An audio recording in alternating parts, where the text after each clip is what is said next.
किसी ने बड़े कमाल की बात कही है कि भगवान को जिससे जो कराना होता है वो करा लेते हैं। ना तो हम श्रेष्ठ हैं, ना हम खास हैं, हम तो भगवान के दास हैं। नमस्ते, मैं हूं। एक बड़ी छोटी सी कहानी एक राजा की, जिसके राज्य में एक मंदिर था, बड़ा प्रसिद्ध मंदिर। दूर दूर से लोग दर्शन करने के लिए आते थे और राजा स्वयं भी प्रतिदिन वहां दर्शन के लिए जाता था।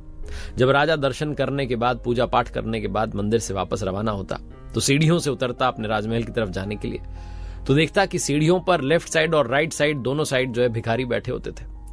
जो लेफ्ट साइड वाला भिखारी था वो कहता था कि हे भगवान, तूने राजा को बहुत कुछ दिया है, थोड़ा मुझे भी दे दे।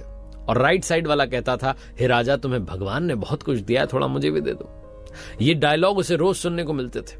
काफी दिनों तक वो इनको नजरअंदाज करता रहा, इग्नोर करता रहा। लेकिन एक दिन राजमहल में बैठा था तो उसके मन में ख्याल आया कि दोनों दो बातें करते हैं, अलग अलग तरीके की बातें।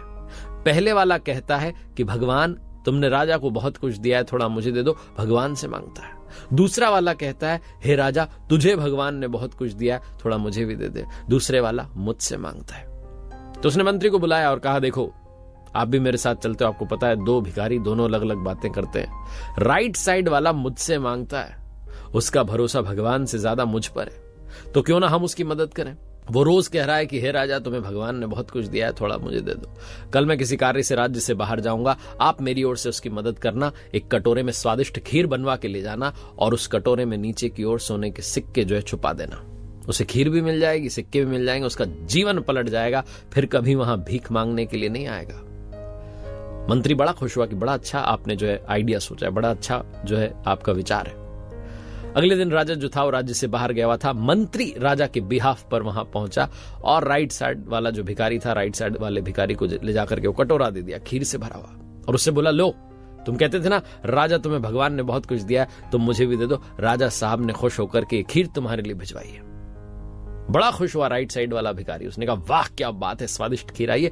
लेफ्ट वाले को चिढ़ा चिढ़ा के खाने लगा और जब थोड़ी बच गई तो बोला, ले भाई, तू भी खा ले, तू भी क्या याद रखेगा, तुझे क्या पता क्या स्वाद होता है राजा के राजमहल की खीर का, ले चख ले थोड़ी खीर। उसने वो कटोरा पास कर दिया लेफ्ट साइड वाले की ओर। लेफ्ट साइड वाले ने कटोरा ले लिया, बोले मैं बाद में खाऊंगा, चला गया वहां से। जब वो गया तो जहां वो रहता था वहां जाकर के उसने थोड़ी सी खीर पी। उसके बाद देखा नीचे सोने के सिक्के चमक रहे थे।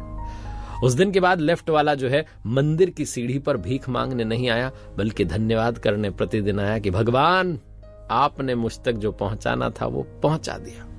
जब राजा लौट के आया अपने राज्य में, मंदिर दर्शन के लिए गया, उसे पता चला कि क्या हो गया, तो राजा ने राइट साइड वाले को बोला कि भैया, लेफ्ट साइड वाला सही कहता था कि हे भगवान, तूने राजा को बहुत कुछ दिया, थोड़ा मुझे दे दे। दिया तो मैंने तुम्हें था, तुम्हारे हिस्से के सिक्के भेजे थे, लेकिन वो तुम्हारे थे ही नहीं। भगवान को जिस तक जो पहुंचाना था उन्होंने पहुंचा दिया। बड़ी छोटी सी कहानी है, लेकिन ये मजेदार सी कहानी जीवन में सबसे बड़ी बात सिखाती है कि भगवान को जो कराना है, जिससे कराना है, वो करा लेते हैं। ना हम श्रेष्ठ हैं, ना हम खास हैं, हम तो उनके दास हैं। जब आपने विचार अपने माइंड में डाल लिया, जब ये सोचना शुरू कर दिया, जीवन की हर समस्या का समाधान मिल जाएगा, जीवन की हर प्रॉब्लम को सहने की शक्ति मिल जाएगी, हर संकट से बाहर निकलने का सामर्थ्य मिल जाएगा। लेकिन उसके लिए ये विचार मन में डालना बहुत आवश्यक है। एक बार फिर से वही बात जो अक्सर कहता हूं, कर दिखाओ कुछ ऐसा कि दुनिया करना चाहे आपके जैसा। याद रखिए, हर सोमवार